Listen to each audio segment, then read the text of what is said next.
সিলেটের উন্দাল রেস্টুরেন্টকে বড় অঙ্কের জরিমানা করেছে প্রশাসন। সিলেট নগরীর জিন্দাবাজার ও মিরবক্স টোলা সহ বিভিন্ন এলাকায় অব্যবস্থাপনা ও খাবার সংরক্ষণে অনিয়মের কারণে ভ্রাম্যমাণ আদালতের অভিযান পরিচালিত হয়েছে। বৃহস্পতিবার সন্ধ্যা 6:30টার দিকে জেলা প্রশাসনের সহকারী কমিশনার তানভীর হোসেন সজীবের নেতৃত্বে এ অভিযান চালানো হয়। জানা গেছে, নগরীর বিভিন্ন রেস্টুরেন্টে অব্যবস্থাপনার জন্য ভ্রাম্যমাণ আদালতের অভিযান পরিচালিত হয়েছে।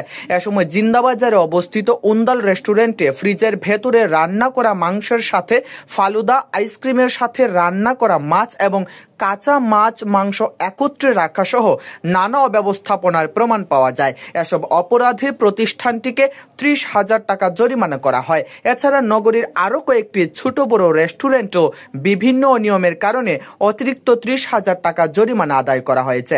মোট 60,000 টাকা জরিমানা আদায়ের মাধ্যমে অভিযান সম্পন্ন হয়। এ সময় রেস্টুরেন্ট কর্তৃপক্ষকে সতর্ক করে দেওয়া হয়েছে যাতে ভবিষ্যতে এমন অব্যবস্থাপনা চালিয়ে গেলে আরও কঠোর আইনানুগ ব্যবস্থা গ্রহণ করা হবে।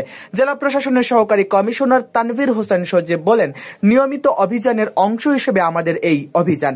বৃহস্পতিবার নগরীর বিভিন্ন এলাকায় অভিযান পরিচালনা করে উন্দাল রেস্টুরেন্ট সহ ছোট বড় বেশ কয়েকটি রেস্টুরেন্টকে জরিমানা করা হয়েছে।